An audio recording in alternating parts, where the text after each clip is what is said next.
Welcome to Strings and Stumps, my opinion.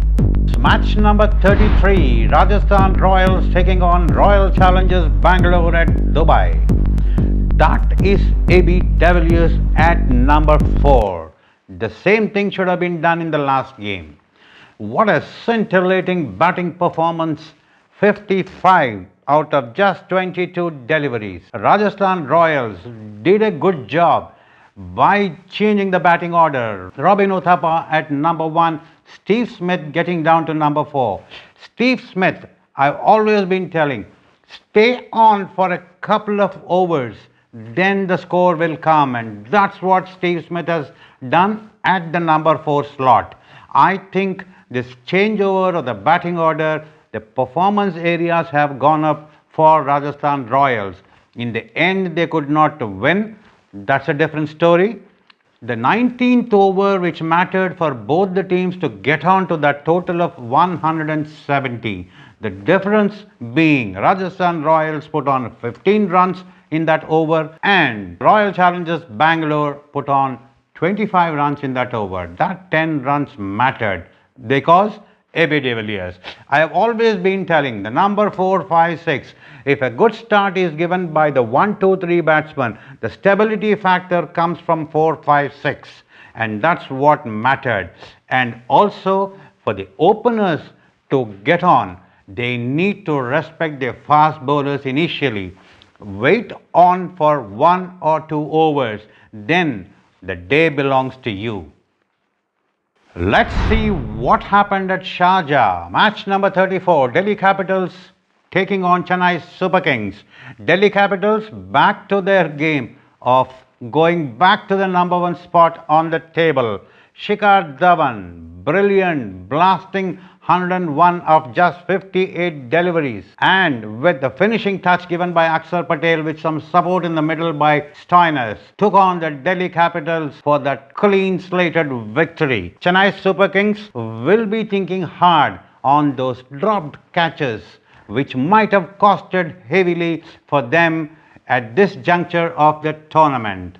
Let's see what Chennai Super Kings are up to in their next games, but the Delhi Capitals keep on moving like that in fighting with Mumbai Indians on the points table. Ultimately, in the end, before the playoffs, let us hope Delhi Capitals catch on to that number 1 spot, beating Mumbai Indians. Technology talk. As much as the technology is helping so much in today's cricket, in my opinion, I don't think technology is 100% reliable. Let us see, for an example, what an Ultra Edge is all about. Ultra Edge captures noises, sounds in and around the bat, around the batsman where he is standing.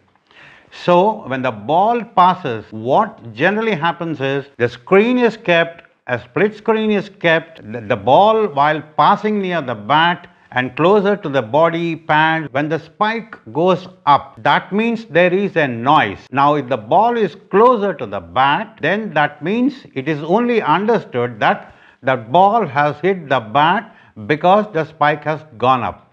But there could be cases where there is a gap between a ball and the bat, and the noise, the spike can still go up, as what you can see on the screen.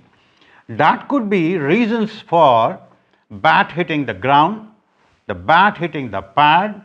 Some batsmen, they play with a slightly loose handle. So the kirk sound which comes because of that also is caught by the Ultra Edge.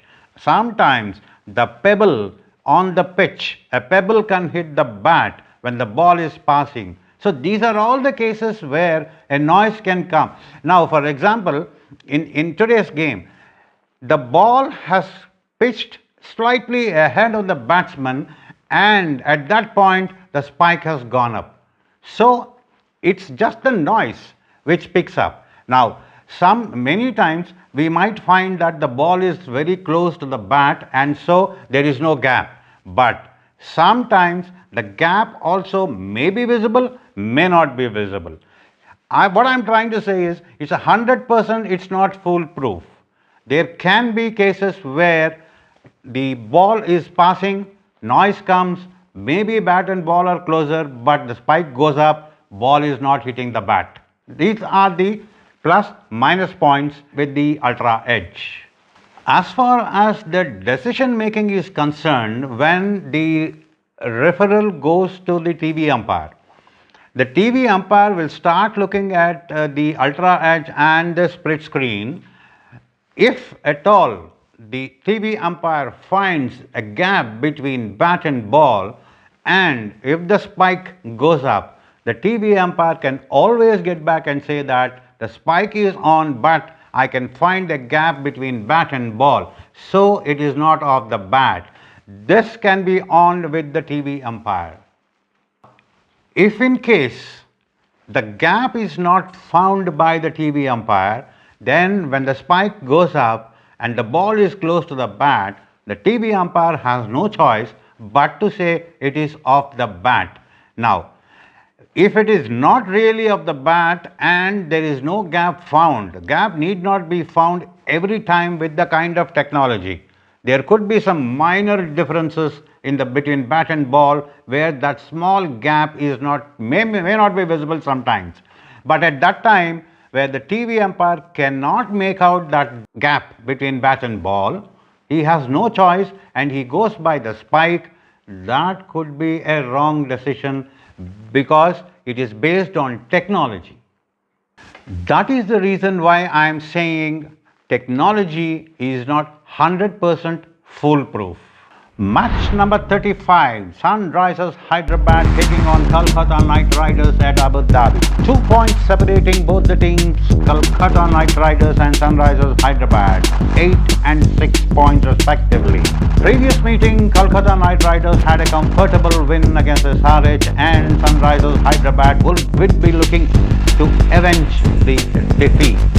KKR would want to forget what happened in their previous game, and Karthik will be expected to show why he wanted to focus on batting by dropping captaincy.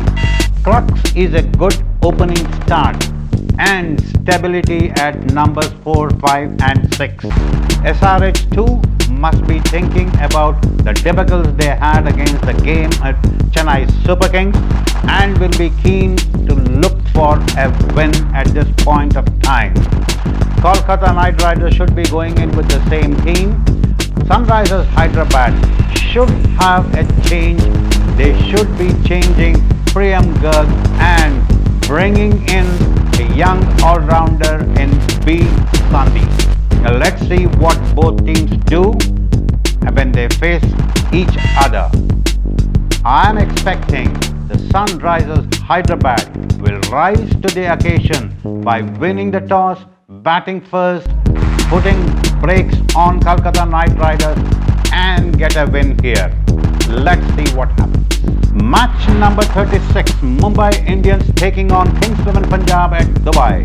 Mumbai Indians would love to get back to that number 1 position because today Delhi Capitals have crossed them. Will be going in with the same team combination and to establish their supremacy in this IPL. Kings XI Punjab still at the bottom of the table and have to keep winning from now on, even if they want to come closer to the playoffs anywhere. Let us see. Well, do we have a major upset coming up in this Dream 11 IPL 2020? Kings XI Punjab, come on, pick up, beat Mumbai Indians and get one major upset in this tournament. Let's see what happens when Mumbai Indians win the toss and elect to bat, but Kings XI Punjab chasing it with the boss available there. Stay tuned, Strings and Stumps will be back.